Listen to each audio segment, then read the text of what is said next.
गृह मंत्री जी।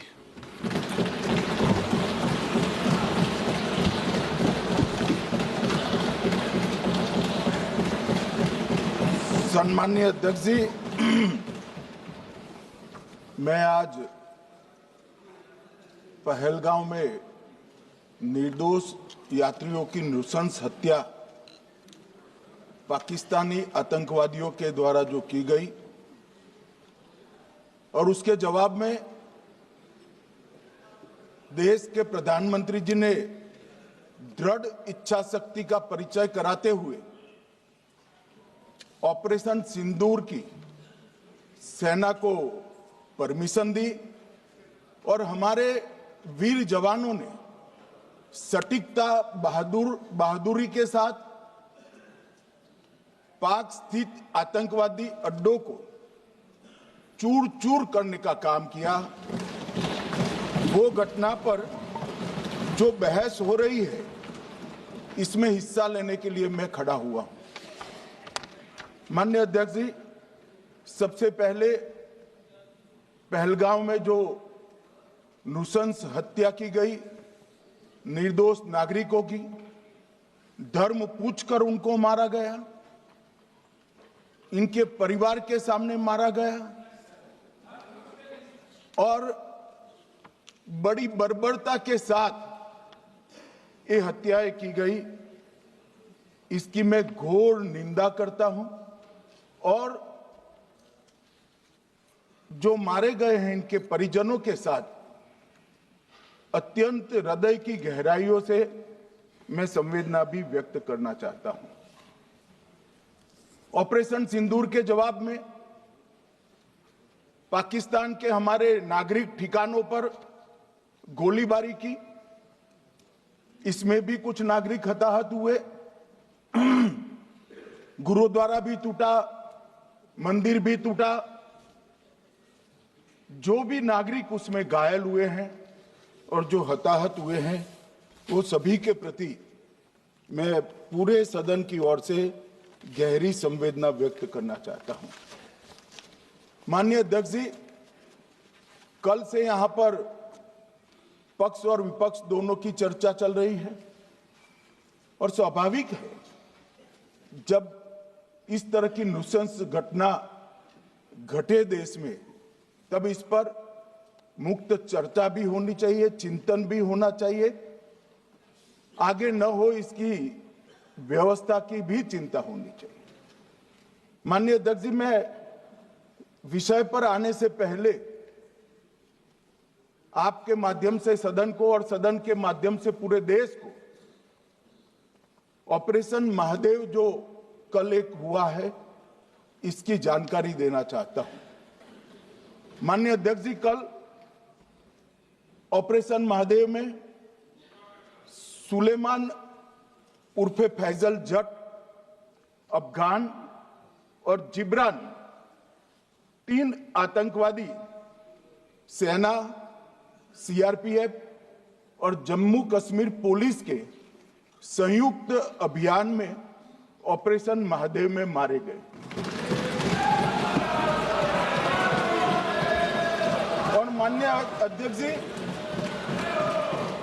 ये जो सुलेमान है, ए श्रेणी का लश्कर तोयबा का कमांडर था पहलगाम हमले में, और गगनगिर आतंकी हमले में वो लिप्त था। इसके ढेर सारे सबूत हमारी एजेंसियों के पास है। अफगान ए श्रेणी का लश्कर तैयबा का आतंकवादी था और जिब्रान भी ए ग्रेड आतंकवादी था। और माननीय अध्यक्ष जी, मैं सदन को और सदन के माध्यम से पूरे देश को बताना चाहता हूं, जिन्होंने बैसरन घाटी में हमारे प्रवासियों को, नागरिकों को मारा था, ये तीनों आतंकवादी ये थे और तीनों मारे गए।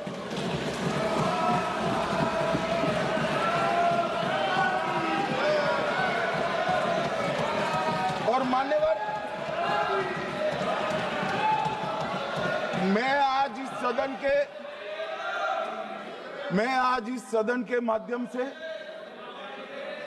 सेना के पैरा 4, सीआरपीएफ के सारे जवान जो है अभियान में शामिल थे और जम्मू कश्मीर पुलिस के जो जवान थे वो सभी को सदन और पूरे देश की ओर से बहुत बहुत साधुवाद देना चाहता हूं।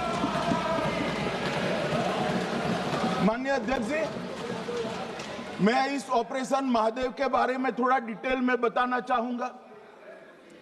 ऑपरेशन महादेव की शुरुआत 22 मई 2025 को, एक प्रकार से तो जिस दिन हत्या हुई थी उसी दिन रात को 22 मई 2025 को हुई। जिस दिन हत्या हुई थी उसी दिन रात को एक सुरक्षा मीटिंग की गई थी जम्मू कश्मीर में। ये पूछ रहे थे, कोई गए नहीं, सिर्फ राहुल गांधी गए। अब आपकी आंख कौन से चश्मे से देख रही है मुझे मालूम नहीं माननीय अध्यक्ष जी। 1 बजे हमला हुआ, मैं 5:30 बजे श्रीनगर में उतर चुका था। माननीय अध्यक्ष जी, अरे सुनो सुनो, मैं बताता हूँ ना 22 में, सुनो ना प्लीज, धैर्य रखकर सुनो, हमने आपको नहीं टोका है, सुनना पड़ेगा भाई, ऐसे नहीं चलेगा। माननीय अध्यक्ष जी, नहीं, पर बैठे बैठे मत बोलिए आप भी। माननीय अध्यक्ष जी,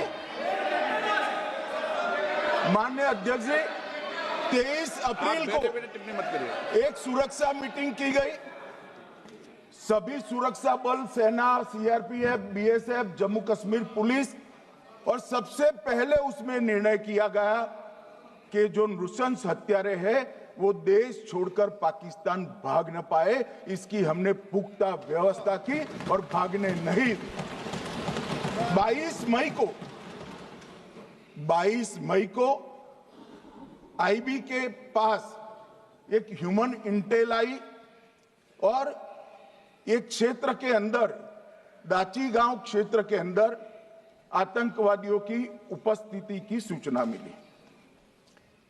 आईबी और सेना द्वारा दाचीकाम क्षेत्र में अल्ट्रा सिग्नल कैप्चर करने के लिए जो इंस्ट्रूमेंट हमारी एजेंसियों ने बनाए हैं, इसके द्वारा इस सूचना को पुख्ता करने के लिए मई से 22 जुलाई तक लगातार प्रयास किए गए।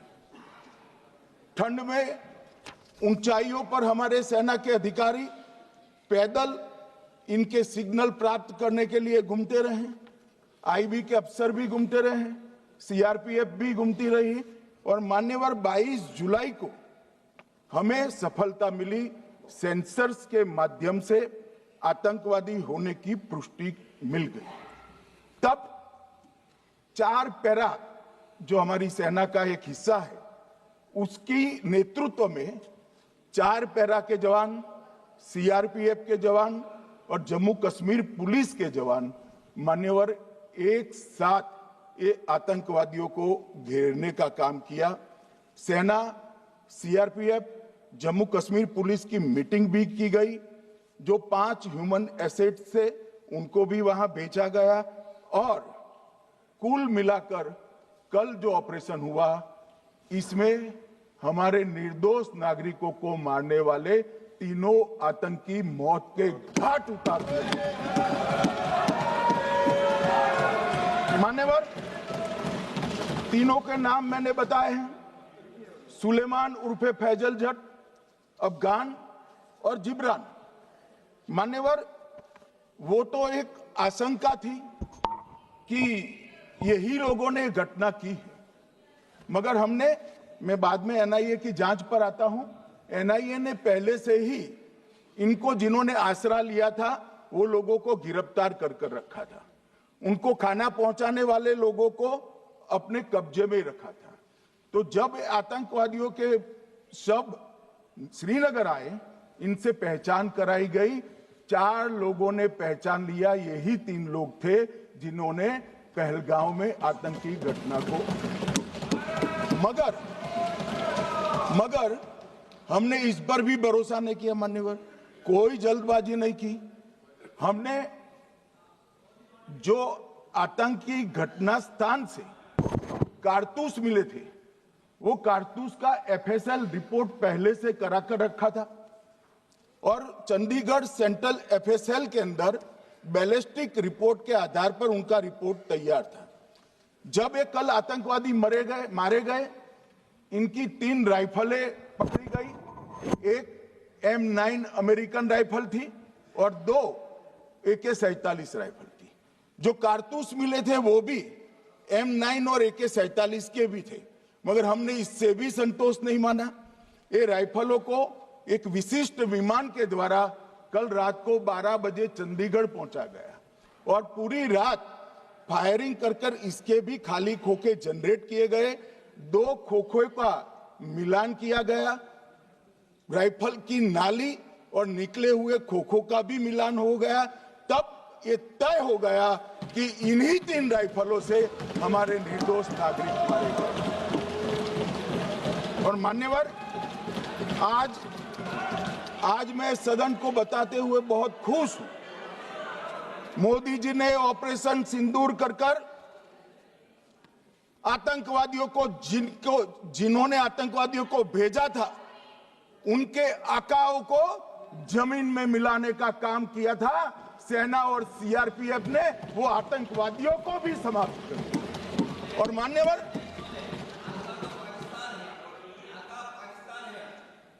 कौन पाकिस्तान से आपकी बात होती है क्या? अरे बैठ जाओ भाई।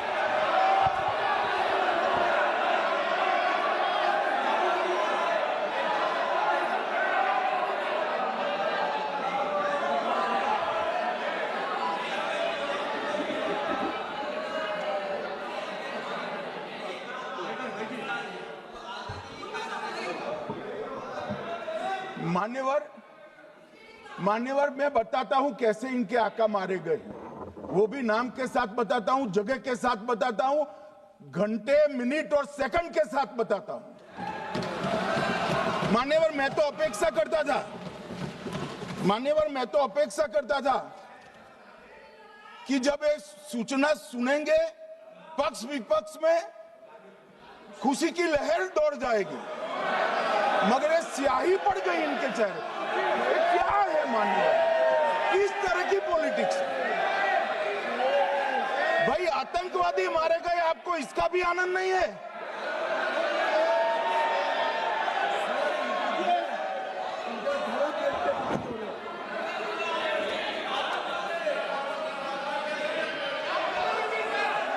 अखिलेश जी बैठ जाइए, मेरा पूरा जवाब सुनिए, आपका सब जवाब आ जाएगा। भाई आप आतंकवादियों का धर्म देखकर दुखी मत होइए।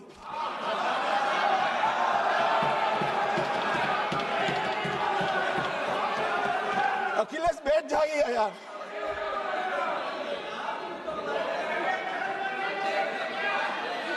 अखिलेश जी बैठ जाइए। मान्यवर, किसी को संशय रखने की जरूरत नहीं है। बैलिस्टिक रिपोर्ट मेरे पास है, मेरे हाथ में है और 6 वैज्ञानिकों ने इसको क्रॉस चेक किया है। सुबह 4:46 पर फोन पर मुझे 6 ने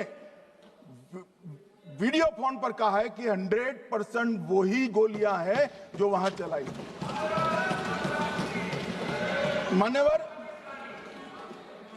ये हमारे देश की सेना, सीआरपीएफ और जम्मू कश्मीर पुलिस, ये तीनों का एक साझा बहुत बड़ा कामयाबी है, जिस पर 140 करोड़ को नाज होना चाहिए, देश की जनता को नाज।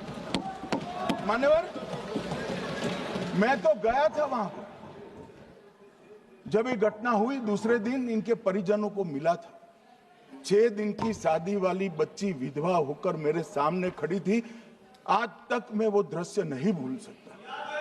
मगर आज सारे परिजनों को मैं कहना चाहता हूं कि मोदी जी ने ऑपरेशन सिंदूर से भेजने वालों को भी मारा और हमारे सुरक्षा बलों ने जिनको भेजा था उनको भी मारा और एक ऐसा सबक सिखाया है कि आने वाले कई दिनों तक कोई ऐसी हिम्मत नहीं कर पाएगा। मान्यवर, मैं थोड़ा एनआईए की जांच के बारे में भी बताना चाहूंगा।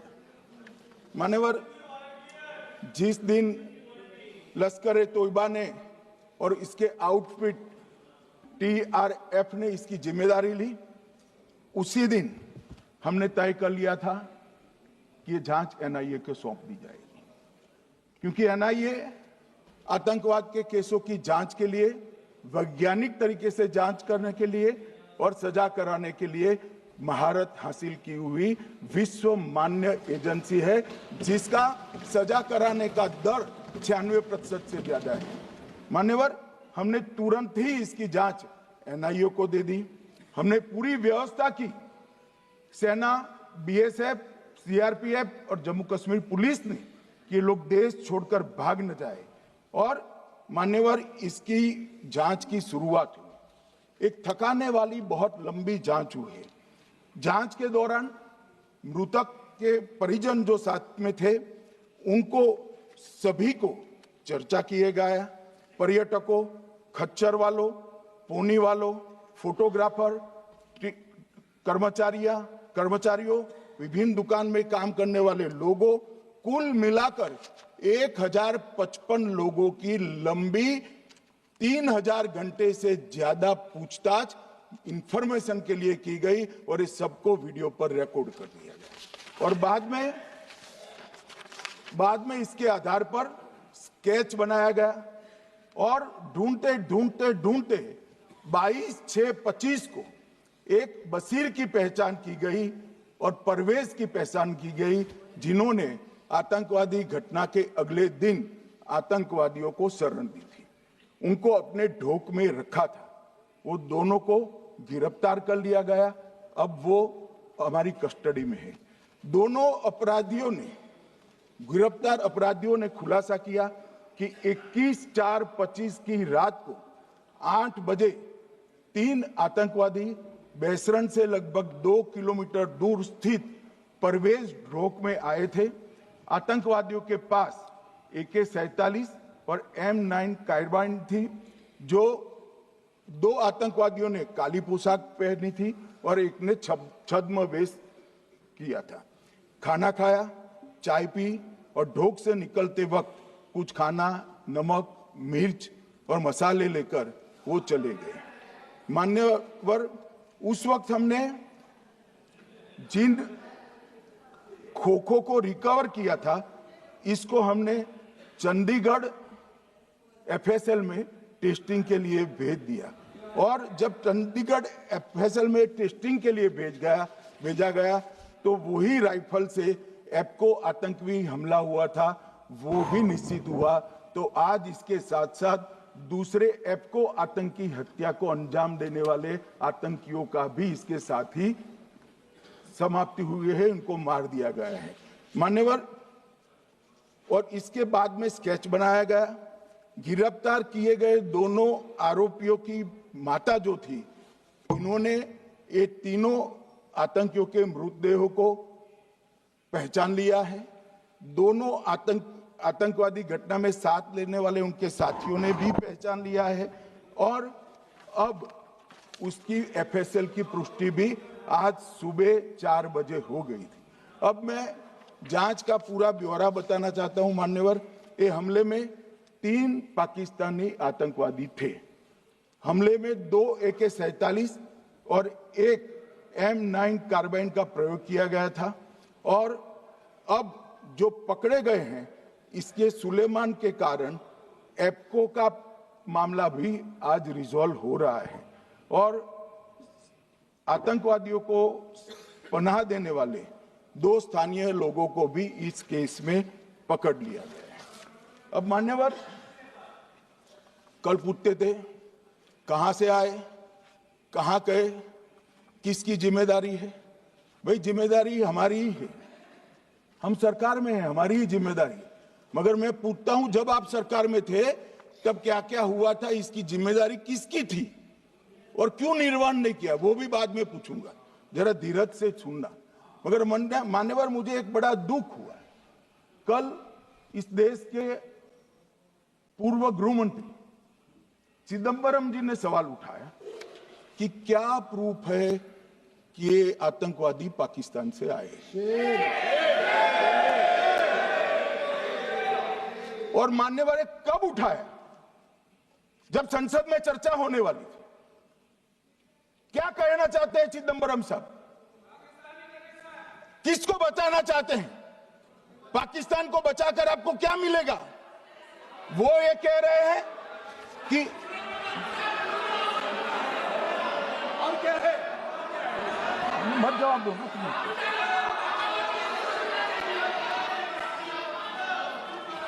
मान्यवर हमारे पास, मैं आज चिदंबरम साहब को कहना चाहता हूं, मैं आज चिदंबरम साहब को आपके माध्यम से कहना चाहता हूं, हमारे पास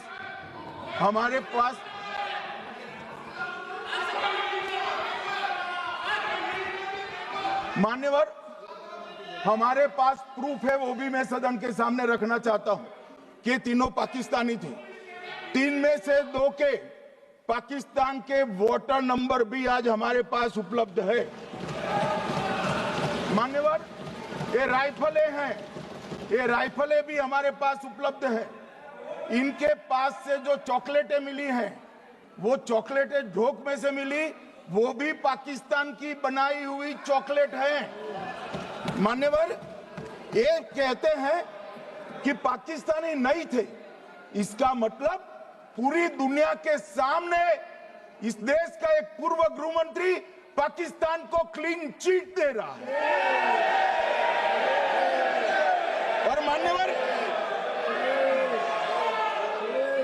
और मान्यवर वो पाकिस्तानी आतंकवादी नहीं थे ऐसा बोलकर श्री चिदंबरम अगर पाकिस्तानी आतंकवादी नहीं थे तो पाकिस्तान पर हमला क्यों किया, वो भी सवाल खड़ा कर रहे हैं।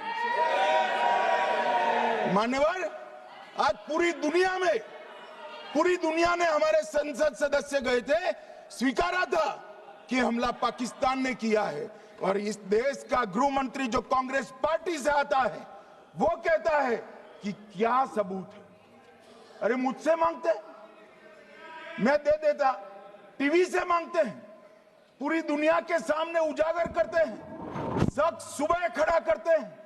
पाकिस्तान को बचाने का इनका ये षड्यंत्र आज 130 करोड़ लोग जान रहे हैं। बच नहीं पाओगे आप लोग, बच नहीं पाओगे। मान्यवर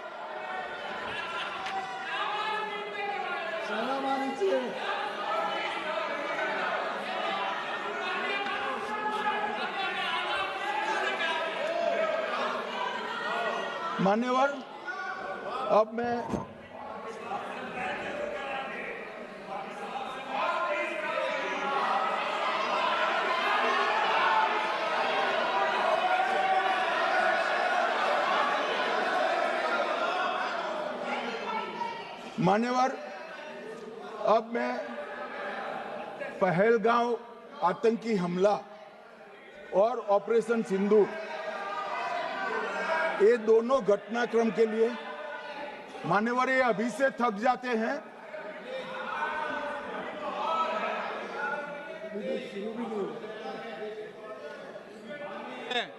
प्लीज बैठिए।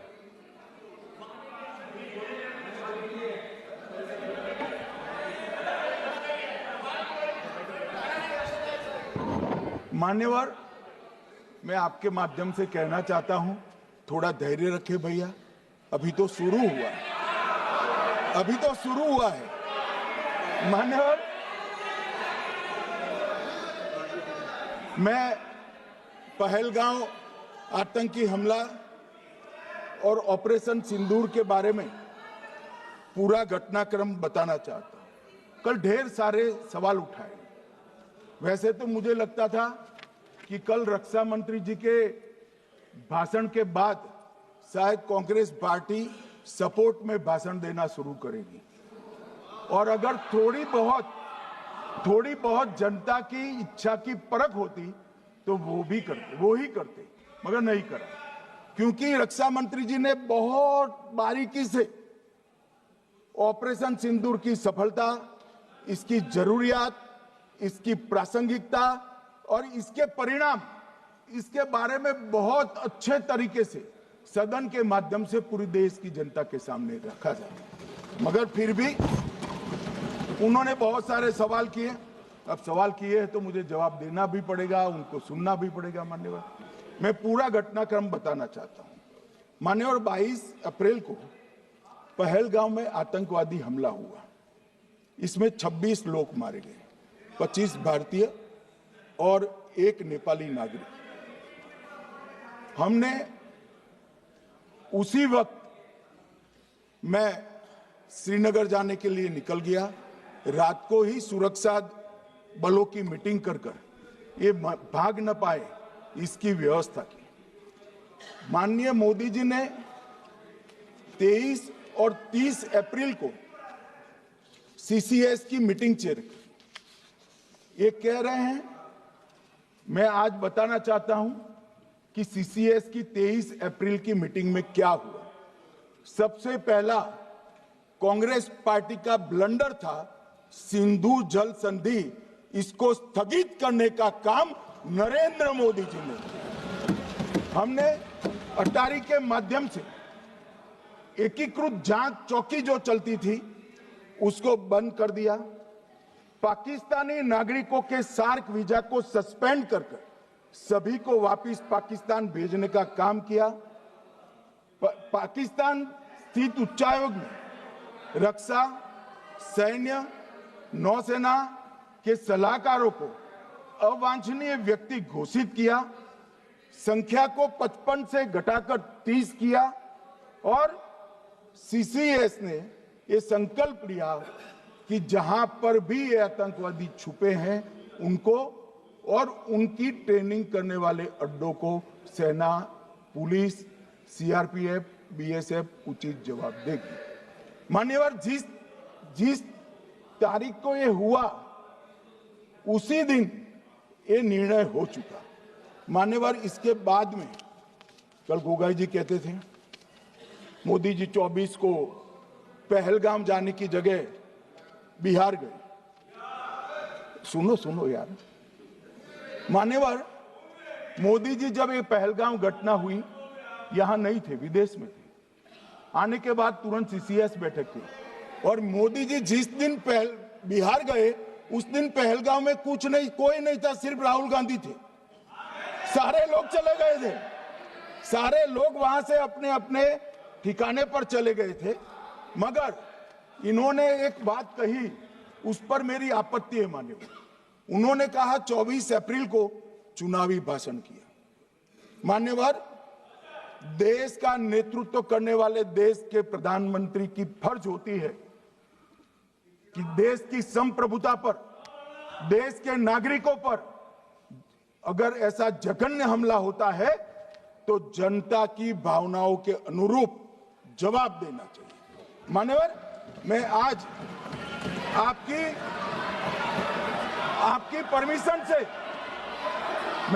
परमिशन से मोदी जी के बिहार भाषण के कुछ अंश पढ़ना चाहता हूं। कोट अनकोट 22 अप्रैल को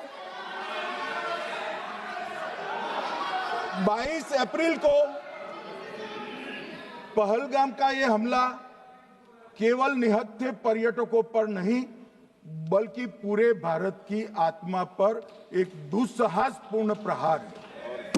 आतंकवाद के प्रति दृढ़ और कड़ा रुख, आतंकियों और इसके हमले की साजिश रखने वालों की कल्पना से भी बढ़कर उनको सजा दी जाए। मान्यवर, महत्वपूर्ण है आतंकियों और इसकी साजिश रचने वाले दोनों को। आतंकियों की बची खुची जमीन भी मिट्टी में मिलाने का समय आ गया है।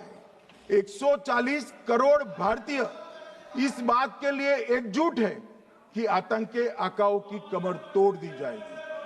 भारत हरेक आतंकवादी और उनके समर्थकों की पहचान करेगा, उनका पता लगाएगा और उन्हें दंडित करेगा। आतंकवाद कभी भी भारत की आत्मा नहीं तोड़ पाएगा। न्याय सुनिश्चित करने का मैं हर संभव प्रयास करूंगा। अनकोट। अब इसमें किसी को चुनावी भाषण दिखाई पड़ता है तो उसकी समझ शक्ति पर बहुत सारे सवालिया निशान लग जाते हैं। ये चुनावी भाषण नहीं है। आतंकवाद के खिलाफ लड़ने का 140 करोड़ भारतीयों का प्रतिघोष है जो मोदी जी ने वहां दिया। इनको चुनावी भाषण दिखाई पड़ता है। जैसे चश्मे होते हैं ऐसी ही दृष्टि होती। मान्यवर, इसके बाद 30 अप्रैल को मान्यवर 30 अप्रैल को सीसीएस की बैठक हुई। पहले 23 को हुई थी। उसमें सशस्त्र बलों को पूर्ण ऑपरेशन की फ्रीडम दे दी गई। प्रधानमंत्री मोदी जी ने सीसीएस की उपस्थिति में रक्षा मंत्री, एनएसए और सेनाओं के प्रमुख के साथ बैठकर पूर्ण ऑपरेशनल फ्रीडम देने का काम किया और इसके बाद ये ऑपरेशन सिंदूर हुआ। मान्यवर, ऑपरेशन सिंदूर 7 मई को रात को 1:04 से 4 मिनट से 1:24 तक चला। उसमें पाकिस्तान के 9 आतंकी ठिकानों को ध्वस्त कर दिया और पूरी दुनिया ने इसके दृश्य देखे। साहब, इससे बड़ा संयमित हमला नहीं हो सकता। आजकल दुनिया में युद्ध चल रहे हैं, हम देख रहे हैं, बच्चे मर रहे हैं, महिलाएं मर रही, निर्दोष मर रहे। हमने 9 आतंकी अड्डों को समाप्त किया, परंतु एक भी सिविलियन नहीं मारा गया, केवल और केवल आतंकी मारे गए। स्थान थे मरकज सुभान अल्लाह बहावलपुर, मरकज तैयबा मुरीद के, महमूना जाया कैंप सियालकोट, अरे नाम सुनो काम में आएंगे, सरजाल camp Sialkot, Sawai Nala camp Muzaffarabad, Syedna Bilal camp Muzaffarabad, Gulpur camp Kotli, Barnala camp बिंगबर्ग और अब्बास कैंप कोटली। मान्यवर, सर्जिकल स्ट्राइक और एयर स्ट्राइक में हमने पाक ऑक्यूपाई कश्मीर में ही हमला किया। एक प्रकार से भारत के हिस्से पर ही हमला किया। पाक ऑक्यूपाई कश्मीर हमारा ही है, तो हमने तो हमारे हिस्से में हमला किया। मगर इस बार 100 किलोमीटर अंदर घुसकर पाकिस्तान की भूमि पर आतंकवादियों को तबाह करने का काम। और मान्यवर, ये आतंकी वो के ठिकानों पर हमला हुआ, इसमें मारा कौन गया?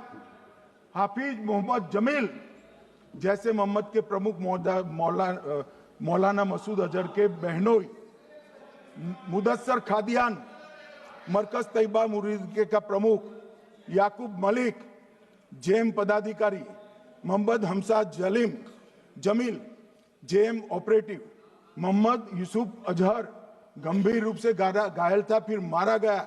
जैसे मोहम्मद का आमिर मोहम्मद हसन खान गंभीर रूप से घायल था, फिर मारा गया। जेएम ऑपरेटिव मोहम्मद हसन गंभीर रूप से घायल हुआ। अब्दुल मलिक, खालिद अबू अक्स और नोएम मलिक, इनका कोई पता ठिकाना नहीं। और मान्यवर, ये पूछते थे मुझे कल कि पहलगांव के दोषी कहां गए? वो पहलगांव के दोषी कहां गए? ये जो मैंने, अरे सुनो ना यार, ये जो 10 मैंने नाम पढ़े हैं, इसमें से 8 ये चिदंबरम एंड कंपनी के समय में आतंकवादी घटना घटाने वाले लोगों को नरेंद्र मोदी जी ने मारा। ये हमें पूछते हैं कहां गए? अरे भाई, आपके समय में जो छुप गए थे उनको चुन चुन कर हमारी सेना ने समाप्त कर दिया है। और ये 10 नहीं, कल राजनाथ जी घबराते बोले हैं। अब ऑथेंटिक शब्द का है, मैं बढ़ा नहीं सकता, मगर कम से कम 100 लोगों को हमारी सेना ने समाप्त, 100 से अधिक लोगों को हमारी सेना ने समाप्त करने का काम। मान्यवर, और इस पर भी गर्व नहीं कर सकते आप? इस पर भी गर्व नहीं कर सकते?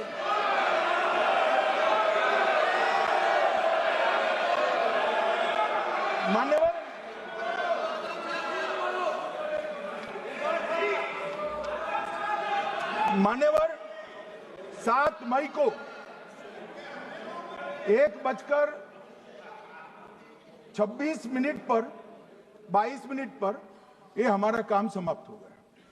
हमारे डीजीएमओ ने उनके डीजीएमओ को बता दिया कि भाई हमने आतंकवादी हमलों पर स्थानों पर सिर्फ हमला किया है, इनके हेडक्वार्टर पर हमला किया है, जो हमारा आत्मरक्षा का अधिकार है। पूरी दुनिया इसको एक्नॉलेज करती है। ऐसा नहीं हो सकता है मनमोहन सिंह के समय की तरह कि वो आकर मारेंगे और हम चुपचाप बैठे रहेंगे और जाकर चर्चा करेंगे। ये नरेंद्र मोदी सरकार, ऐसा नहीं हो सकता। डोजियर भेजते रहेंगे। मान्यवर, उरी में हमला हुआ, हमने सर्जिकल स्ट्राइक किया। पहलगाम में हमला हुआ, एयर स्ट्राइक करा, और अरे पुलवामा में हुआ, एयर स्ट्राइक करा, और पहलगाम में हमला किया। 100 किलोमीटर अंदर जाकर 9 अड्डों और 100 से ज्यादा आतंकवादी को समाप्त। मान्यवर, अब देखिए, हमने तो हमला किया था पाकिस्तान स्थित टेररिस्ट ठिकानों पर। अब पाकिस्तान से गलती हो गई। टेररिस्ट ठिकानों पर जो हमला किया था उसको वो अपने पर का हमला मान बैठे, और पूरी दुनिया में कहते थे कि हमारा टेररिज्म से कोई लेन देन नहीं है। ये तो अब ऐसे ही ग्रुप करते, हम तो विक्टिम है, जो मनमोहन सिंह ने सर्टिफाइड भी कर दिया था कि ये भी विक्टिम है।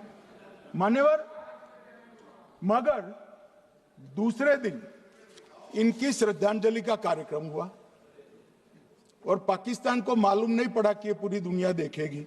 सेना के आला अफसर उनके नमाजे जनाजा में उपस्थित हुए, उनके जनाजे को कंधा दिया, और ये सारे आतंकवादियों के जनाजे के जुलूस के अंदर पाकिस्तानी सेना, इनके अफसर, आईएसआई के अफसर, वहां की पुलिस के अफसर अश्रु भीनी आंख के साथ जुड़े थे। और मान्यवर, ये सिंदूर ने पाकिस्तान को पूरी दुनिया में एक्सपोज कर दिया कि पाकिस्तान के अंदर टेररिज्म स्टेट स्पॉन्सर्ड टेररिज्म है। ये पूरी तरह से, मान्यवर, पूरी तरह से एक्सपोज हो गया।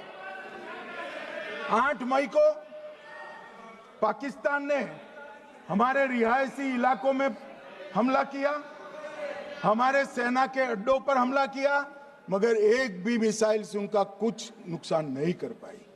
बहुत नजदीक से की हुई गोलाबारी के कारण हमारे एक गुरुद्वारा टूटा, एक मंदिर टूटा, कुछ हमारे नागरिक हताहत हुए। और दूसरे दिन 9 मई को मोदी जी ने सेना को हुक्म दिया, एक मीटिंग करी, राजनाथ जी, मोदी जी, एनएसए, सेना के सारे अध्यक्ष, और जवाब देने का तय किया और उनके 11 एयरबेस को क्षतिग्रस्त करने का काम किया। मान्यवर, 8 एयरबेस इतने सटीक तरीके से तोड़े गए, पाकिस्तान की पूरी एयर डिफेंस सिस्टम धरी की धरी रह गई, कुछ नहीं कर पाई। नूर खान चकलाला एयरबेस तोड़ दिया गया, मुरीद तोड़ दिया गया, सुगुर्दा तोड़ दिया गया, रफीकी तोड़ दिया गया, रहीम यार खान तोड़ दिया गया, जकोबाबाद तोड़ दिया गया, सुक्कुर और भोलारी भी तोड़ दिया। और सुक्कुर, लाहौर, अरिफवाला, चुनेन, जकोकाबाद और नया चोर, ये 6 रडार सिस्टम भी उनके पूरी तरह से ध्वस्त कर दिए। 2 surface to air guided weapon Lahore और ओकारा में इनका जखीरा भी समाप्त कर दिया गया। और मान्यवर, ये हर चीज में पॉलिटिक्स करते हैं, हर चीज में। जब उन्होंने हमारे रिहायशी इलाकों पर हमला किया, फिर भी हमने इनके रिहायशी इलाकों पर हमला नहीं किया, सिर्फ इनके एयरबेस और एयर डिफेंस सिस्टम को निशाना बनाया और उनकी आक्रमण करने की क्षमता को पंगु कर रख दिया। हमारी पूरी सेना, पूरी वायुसेना, पूरी नौसेना अक्षुण्ण थी और उनकी हमला करने की क्षमता को हमने छिन्न विछिन्न कर दिया। पाकिस्तान के पास शरण में आने के अलावा और कोई चारा ही नहीं था। इसलिए मान्यवर, इसलिए 10 मई को डीजीएमओ ने, पाकिस्तान के डीजीएमओ ने भारत के डीजीएमओ को फोन किया और 5 बजे हमने इस संघर्ष को विराम किया। अब मान्यवर,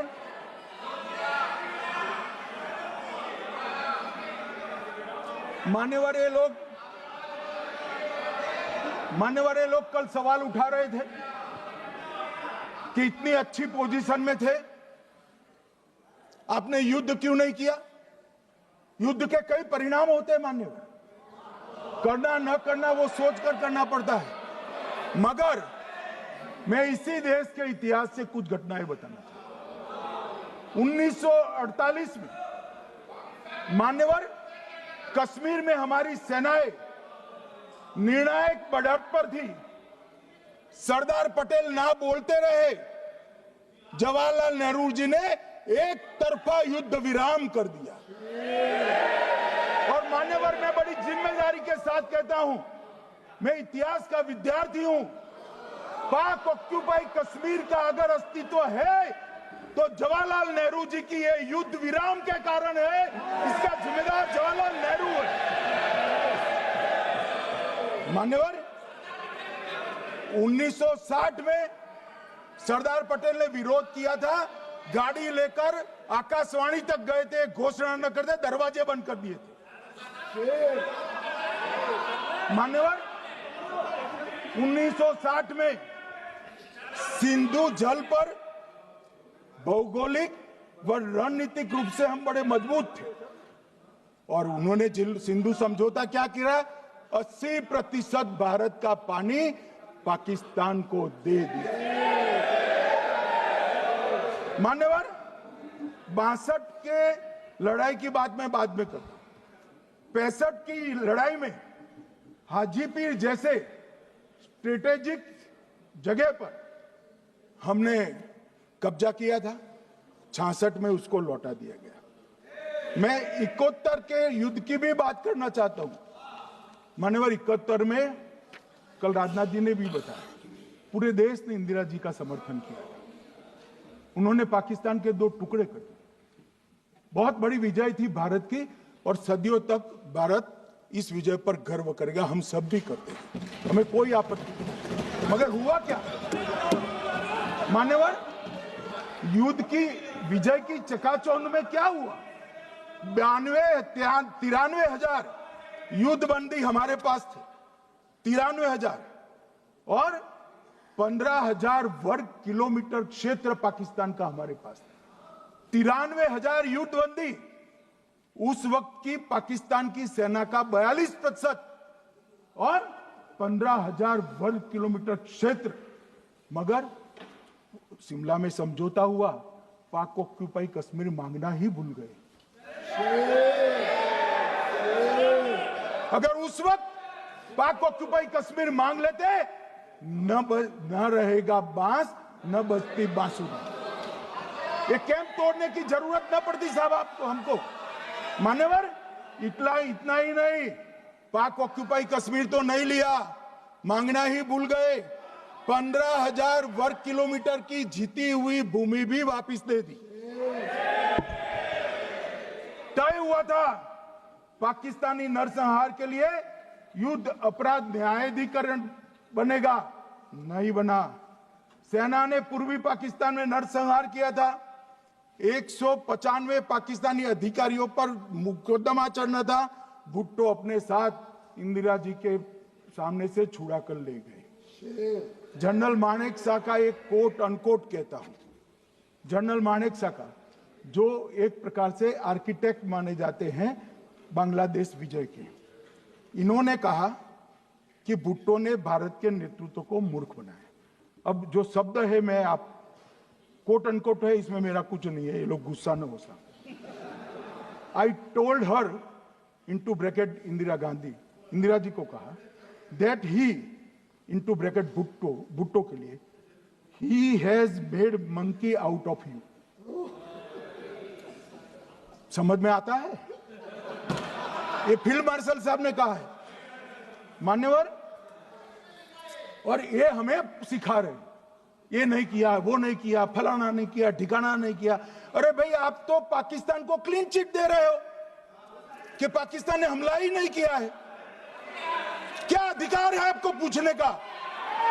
कोई अधिकार नहीं है साहब। देखिए क्या होता है, मैंने कहा पाकिस्तान को क्लीन चिट दे रहे हो, तो कनी मोदी जी कह रही है कि नहीं, हम नहीं दे रहे। कनी मोदी जी, माननीय अध्यक्ष जी, आपके माध्यम से मैं कनी मोदी को बताना चाहता हूं, माननीय सदस्य जी को, कि वो कह रही है हमने नहीं दिया, मगर जिसके साथ बैठते हो उसका दोस्त तो आपके सर पर आएगा ना। चिदंबरम जी कर रहे हैं, आपके राज्य से है, कांग्रेस के प्रमुख नेता है, देश के पूर्व गृह मंत्री कह रहे हैं कि पाकिस्तान ने आतंकवादी नहीं भेजे थे। क्या क्लीन चिट देना चाहते? किसी को अधिकार नहीं है साहब यहां आतंकवाद पर बोलने का, किसी को अधिकार नहीं। मान्यवर, मैं अब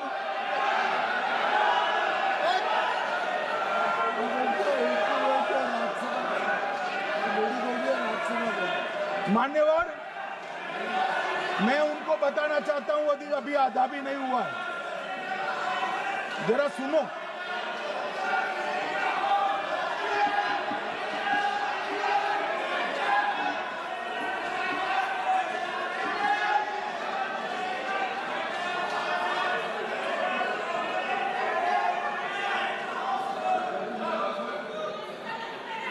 मान्यवर,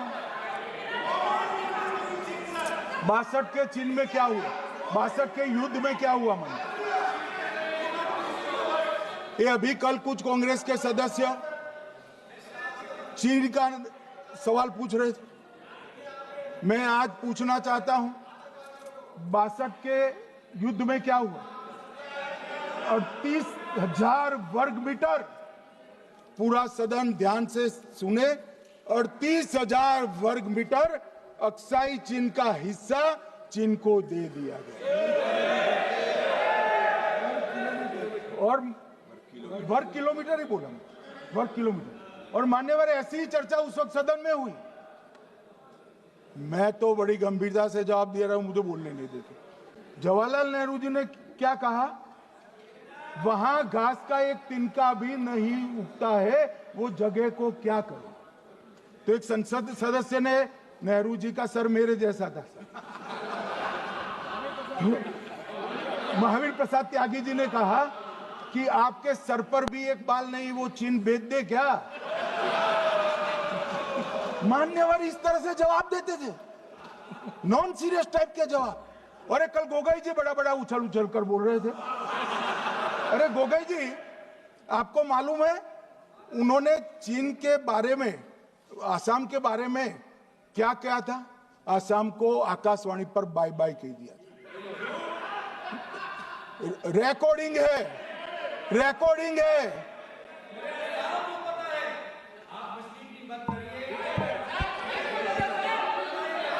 मान्यवर, मैं भी सहमत हूं, पूरे आसाम को पता है। मान्यवर,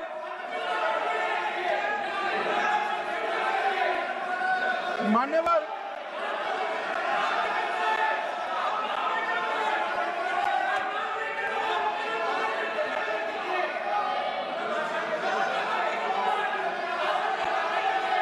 मान्यवर, मुझे मालूम है पूरे आसाम को पता है, इसीलिए तो वो विरोध पक्ष में बैठे वहां पर आसाम में, पूरे आसाम को पता है।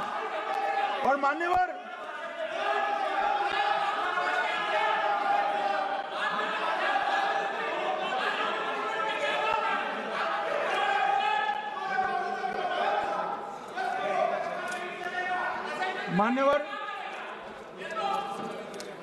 मान्यवर, जोर से बोलने से सत्य को छिपाया नहीं जा सकता।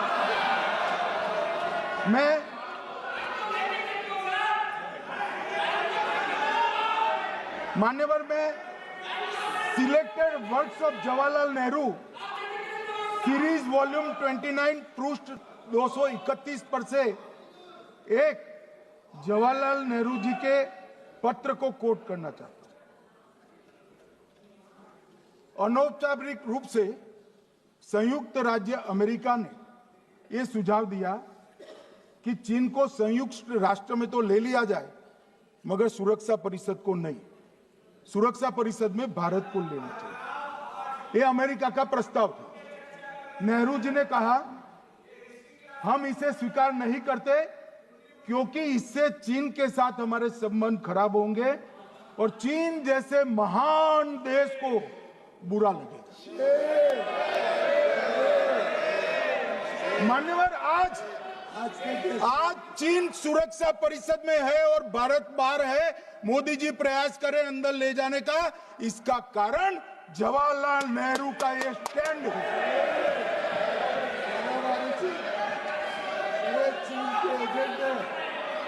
और मान्यवर, ये तो पीढ़ी दर पीढ़ी चलता आ रहा है। राजीव गांधी फाउंडेशन ने चीन के साथ एमओयू कर दिया। अब कहते नहीं है कि एमओयू में क्या था, ये तो बताओ भाई, क्या एमओयू किया था राजीव गांधी फाउंडेशन ने?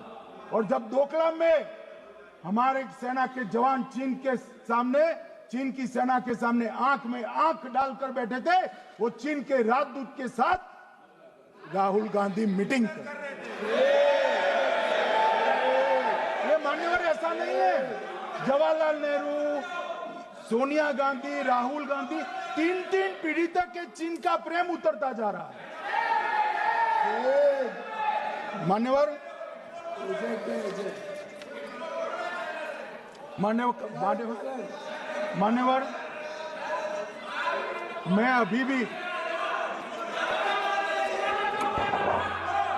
मैं अभी भी एक बात इस महान सदन के माध्यम से देश की जनता को कहना चाहता हूं, जो मेरी मान्यता है। ये सारी आतंकवाद की जड़ पाकिस्तान है और पाकिस्तान कांग्रेस पार्टी की भूल है। पार्टीशन स्वीकार न करते पाकिस्तान कभी न होता। इन्होंने पार्टीशन को स्वीकार कर देश को तोड़ा है। मान्यवर, कल विदेश मंत्री जी बता रहे थे शर्म शेख सम्मेलन का बलूचिस्तान ब्लंडर, जिसने पाकिस्तान को हमारे साथ चर्चा करने के लिए इक्वल फुटिंग पर ला दिया। मान्यवर, अब ये टेररिज्म की बात करते हैं। मैं इसमें भी पूरे देश की जनता को टेररिज्म की विगत 20 साल की स्थिति से अवगत कराना चाहता हूं। मान्यवर, अटल जी की सरकार थी। 2002 में टेररिज्म को समाप्त करने के लिए अटल जी की सरकार, एनडीए की सरकार, भाजपा सरकार पोटा का कानून लेकर आई। मान्यवर, मैं सदन को याद कराना चाहता हूं, पोटा कानून का विरोध किसने किया था? किसने किया? कांग्रेस पार्टी ने किया। हमारे पास बहुमत नहीं था राज्यसभा में। मजबूरन हमने कानून को गिर गया, मजबूरन संयुक्त सत्र बुलाना पड़ा और पोटा कानून संयुक्त सत्र में पारित हुआ। देश नहीं भूल सकता मान्यवर। और पोटा कानून को रोककर आज भी कांग्रेस पार्टी के नेता जब बोले तब कहे, पोटा कानून को रोककर किसको बताना चाहते थे आप? किसको बचाना चाहते थे? पोटा तो आतंकवादियों के खिलाफ था। पोटा को रोककर अपनी वोट बैंक का उल्लू सीधा करने के लिए आप आतंकवादियों को बचाना चाहते। और मान्यवर, 2004 में अटल जी की सरकार गई, मनमोहन सिंह, सोनिया गांधी की सरकार आई। आते ही पहला काम क्या किया मान्यवर? पहली ही कैबिनेट में पोटा कानून को रद्द कर दिया। मैं फिर से पूछता हूं, किसके फायदे के लिए कांग्रेस पार्टी ने पोटा कानून रद्द किया? जवाब दीजिए जरा यहां पर। और मान्यवर, इसके बाद क्या हुआ? 2004 के दिसंबर में पोटा कानून रद्द हुआ। 2005 में अयोध्या में रामलल्ला के टेंट पर हमला हुआ, आतंकवादी मारे गए। मुंबई लोकल ट्रेन 2006, 5 में रामलला पर हमला, 6 में मुंबई ट्रेन में बम धमाके 187 लोग मारे गए। 2006 डोडा उधमपुर में हिंदुओं पर हमला, 34 लोग मारे गए। 2007 हैदराबाद 44 लोग मारे गए। 2007 यूपी लखनऊ वाराणसी 13 लोग मारे गए। रामपुर सीआरपीएफ कैंप, वहां पर हमला हुआ 2008 में। 2008 में श्रीनगर के आर्मी के काफिले पर हमला हुआ, 10 सुरक्षा बल मारे गए। मुंबई आतंकी हमला 2008 में हुआ, 246 लोग मारे गए। जयपुर में 8 बम धमाके हुए, 64 लोग मारे गए। 2008 में अहमदाबाद में 21 बम धमाके हुए, 57 लोग मारे गए। दिल्ली में 2008 में 5 धमाके हुए, 22 लोग मारे गए। और पुणे की जर्मन बेकरी 17 लोग मारे गए। वाराणसी में 10 में धमाका हुआ, 11 में मुंबई में 3 धमाके हुए, 27 लोग मारे गए। अब मैं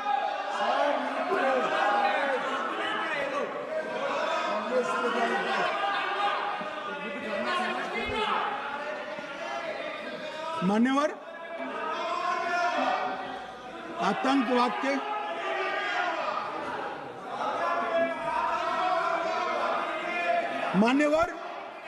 आतंकवाद के खिलाफ लड़ाई होती, कभी वो हमला करते हैं, मगर सवाल ये है कि इन्होंने 5 से 11 के बीच में 27 जघन्य हमले किए, 1000 के करीब करीब लोग मारे गए। आपने क्या किया? क्या किया आपने? जवाब दीजिए, क्या किया? और मैं राहुल गांधी जी को चैलेंज देना चाहता हूं, इन्होंने इस आतंकवादी हमलों के खिलाफ उनकी सरकार ने जो कदम उठाए, यहां खड़े रहकर हिम्मत से बताए देश की जनता को। कुछ नहीं किया मान्यवर। ये यहां से आतंकवादियों की फोटो पाकिस्तान भेजते रहे, डोजियर भेजते रहे। और मान्यवर ये कहते हैं कि आपके समय में भी हमले हुए। मैं उनको अंतर समझाना चाहता हूं, वो देख नहीं पा रहे। मान्यवर, हमारे समय में जो भी आतंकवादी घटना हुई, पाक प्रेरित और कश्मीर सेंट्रिक हुई। देश के हिस्से में 2014 से 2025 तक एक भी घटना नहीं हुई है मान्यवर। ये नरेंद्र मोदी सरकार है मान्यवर। और कश्मीर में भी आज स्थिति ऐसी हुई है, उनको पाकिस्तान से आतंकवादी भेजने पड़ते हैं।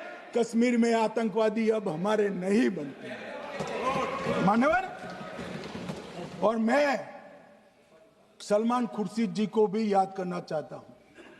एक बार मैंने बड़े सवेरे में नाश्ता करता था, टीवी पर उनको रोते हुए देखा। मुझे लगा क्या हुआ, कोई बड़ी घटना हो गई। तो रोते रोते वो श्रीमती सोनिया गांधी के घर से बाहर आ गए कि बाटला हाउस की घटना देखकर सोनिया जी फूट फूट कर रो पड़ी। अरे रोना था तो शहीद मोहन शर्मा के लिए रोते, बाटला हाउस के आतंकवादियों के लिए रोना आता है। और मान्यवर ये हमें पूछते हैं कि आपने क्या किया। कोई अधिकार नहीं है पूछने का, कोई अधिकार नहीं है मान्यवर। और ये हमें पूछते थे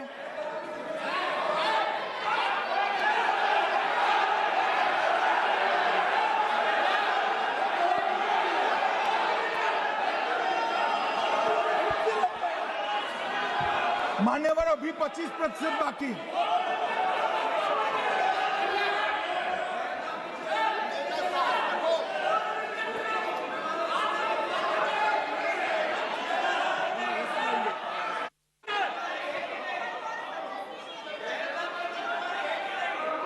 बैठिए, जवाब दे रहे हैं ना आपका, जवाब दे रहे हैं आपका। पहलगांव के बाद जो घटनाक्रम घटित, उसका जवाब दे दिया ना माननीय गृह मंत्री जी ने। आपने पूछा आतंकवादियों को क्या हुआ, आतंकवादियों का जवाब दे दिया। क्या पूछना चाहते हैं आप?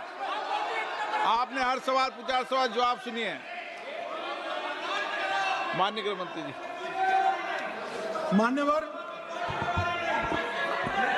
मान्यवर, इन लोगों को कल ऐसा था कि ये जो बहसरन के गुनहगार है वो पाकिस्तान भाग गए, तो बड़े आवाज से पूछते थे भाग गए भाग गए भाग गए, गृह मंत्री क्या करता है, जिम्मेदारी ले। हमारी तो सेना ने ठोक दिया, सीआरपीएफ ने ठोक दिया। मान्यवर, अब मेरा तो जवाब बनना ना देता है ना वो मांगना बनता है, मगर मैं उनको कुछ पूछना चाहता हूं।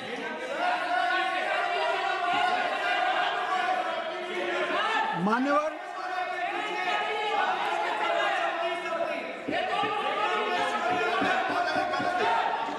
प्लीज, मारेगी तो सेना ही ना, सेना अब ऐसे भी मारेगी ना, तो वो भी ये कह रहे हैं सेना और सीआईएसएफ ने मारा।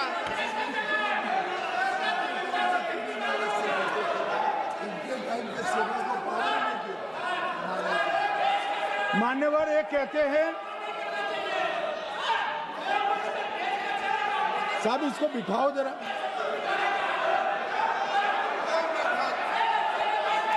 हाँ प्लीज, बैठिए बैठिए बैठिए बैठिए बैठिए।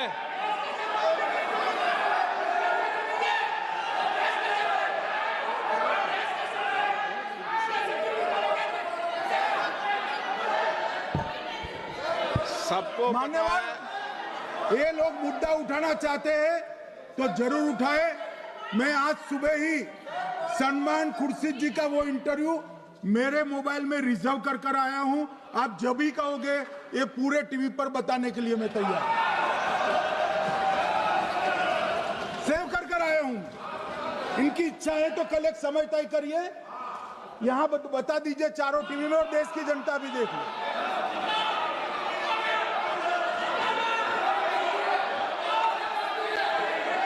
मान्यवर कह रहे हैं बताओ, आप बताओ, बताना है या नहीं बताना, ले पूछो ना उनको। Please please.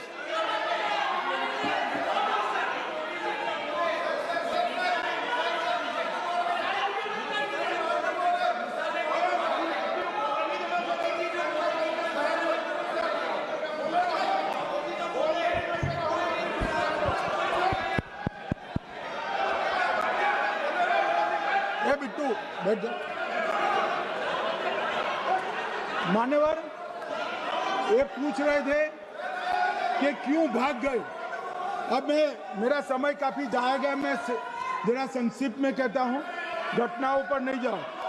दाऊद इब्राहिम कासकर 1986 में भागा, श्री राजीव गांधी की सरकार। सैयद सलाउद्दीन 93 में भागा, कांग्रेस की सरकार।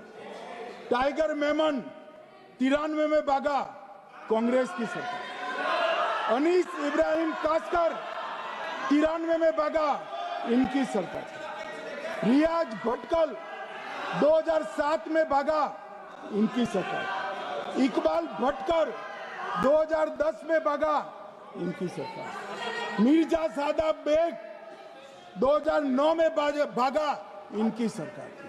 अब मान्यवर, मेरा तो जवाब मांग लिया, हमारे सुरक्षा बलों ने मेरा जवाब भी दे दिया, अब राहुल गांधी इसका जवाब दे।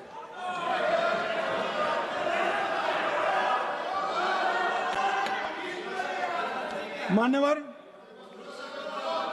अब मैं कश्मीर के विषय में मैं बात करना चाहता हूं। कल कहते थे कि गृह मंत्री ने भाषण किया था कि 370 की कलम जाएगी तो आतंकवाद कम हो जाएगा। क्या हो? मान्यवर, मेरा हिसाब देना बनता है। हम भारतीय जनता पार्टी के कार्यकर्ता हैं, ये नरेंद्र मोदी जी की सरकार है, हम जवाबदेह होते हैं जनता के प्रति, संसद के प्रति और देश के हितों के प्रति। मैं आज देश की जनता के सामने 2004 से 14 और 2015 से 25 10-10 साल का लेखा जोखा रखना चाहता हूं। 2004 से 14 में अखंड सोनिया मनमोहन की सरकार थी 10 साल तक, और 15 से 25 अखंड रूप से नरेंद्र मोदी जी की सरकार। कश्मीर में टेरर इंसिडेंट 7,217 हुए थे 2004 से 14 में। 70% की कमी के साथ 2150 हो गए 1525।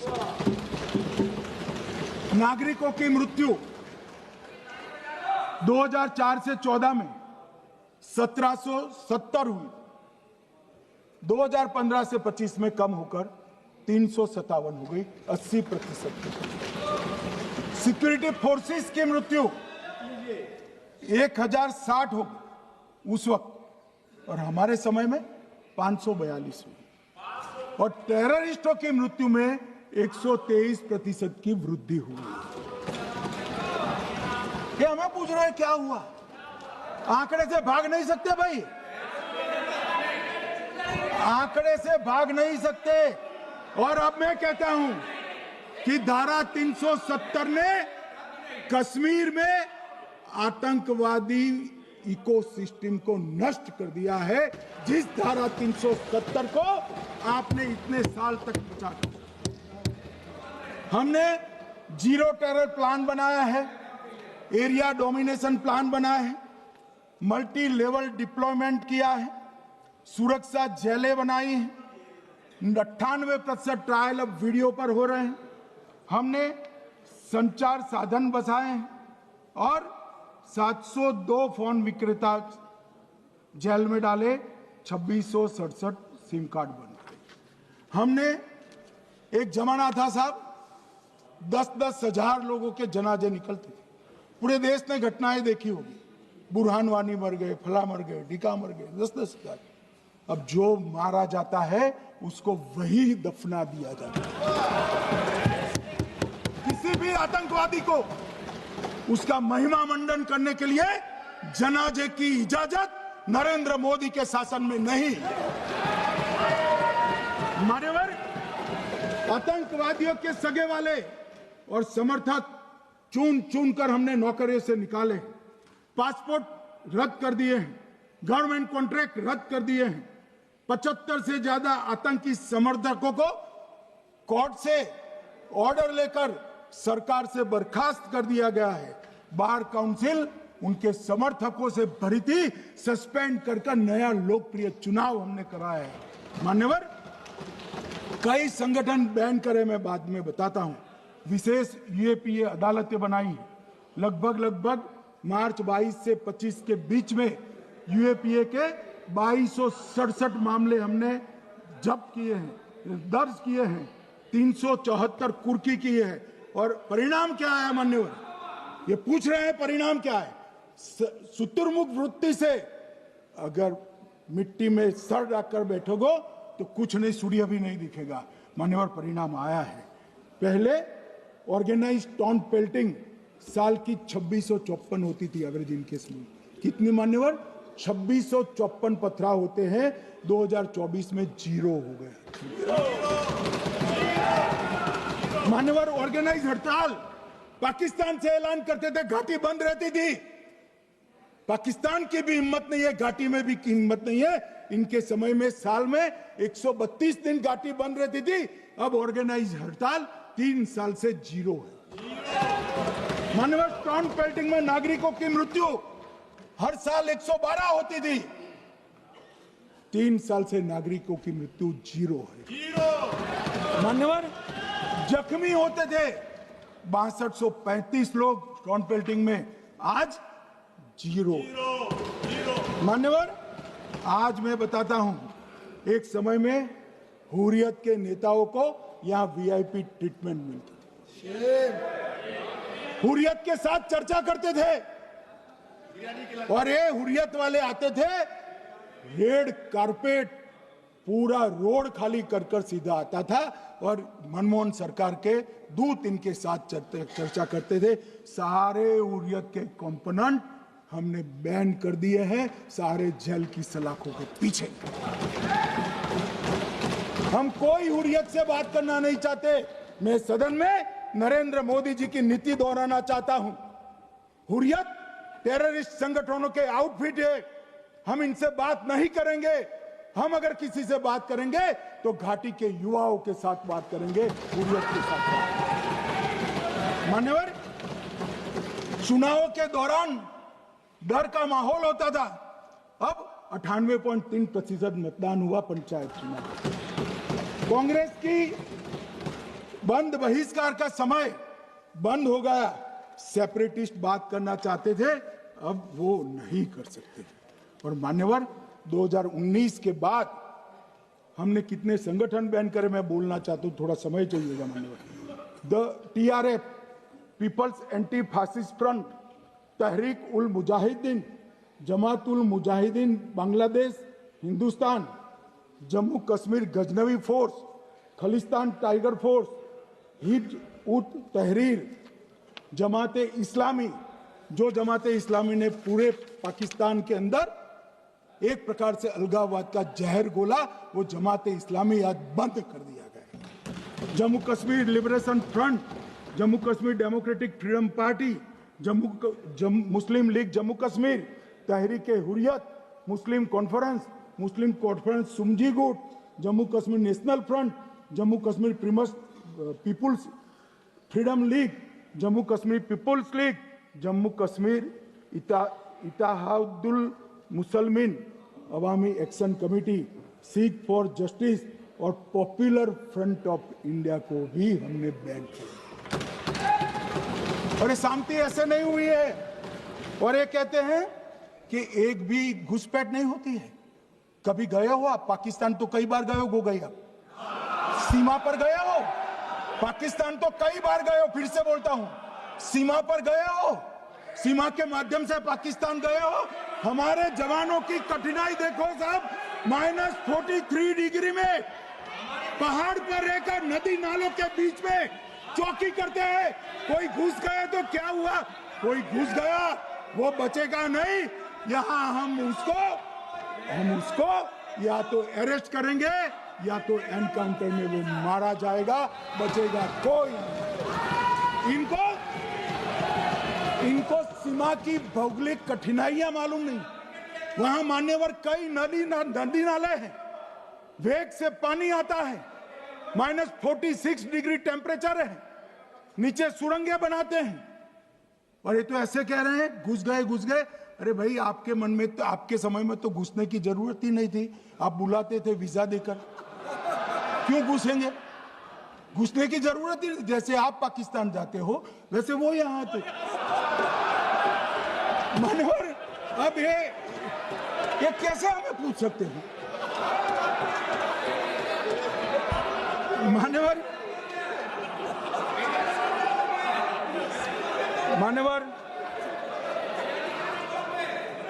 मैं समझ रहा हूं, मान्यवर मैं समझ रहा हूं, पोटा का विरोध करने वाले को नरेंद्र मोदी की आतंकवादी विरोधी नीति नहीं पसंद आई। मैं समझ रहा हूं, पोटा रद्द करने वाले को नरेंद्र मोदी जी की एंटी टेरर नीति पसंद नहीं आई। मैं समझ रहा हूं, टेररिस्टों का बचाव कर वोट बैंक बनाने वालों को एक कोई नीति पसंद नहीं आएगी। मानवर, इसका विरोधी होना है। परंतु मैं आज एक बात यहाँ सदन के सामने आपके माध्यम से सदन को और दुनिया को बताना चाहता हूँ। मानवर, ये नरेंद्र मोदी सरकार है, टेररिज्म के खिलाफ हमारी जीरो टॉलरेंस की नीति है, ऑफर है, और हम विजयी हो। और मान्यवर, मैं फिर से अंत में ऑपरेशन महादेव में जुड़े हुए सेना, CRPF और जम्मू कश्मीर पुलिस के सभी जवानों को 2 हाथ जोड़कर प्रणाम कर बहुत बहुत